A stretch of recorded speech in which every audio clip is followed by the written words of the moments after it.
I've said it before. I'll say it again. I really like our handmade stuff. I find it pretty cool. So my wife made this for me. She makes these small quilts. I have a collection of them back where we used to live. So it's nice to actually start getting another collection of these, because I had to leave those behind. Hopefully someday in the future I'll be able to get them again.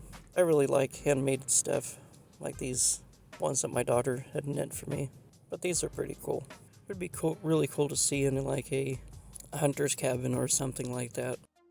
Or even an explorer's cabin. I think that would look really cool. But let me know what you think about handmade items. I really like them. That's all I have for you. Thanks for watching. Don't forget to click that like button. Share this video if you think somebody could use it. And don't forget to collect, inspire, and create. I'll see you in the next video.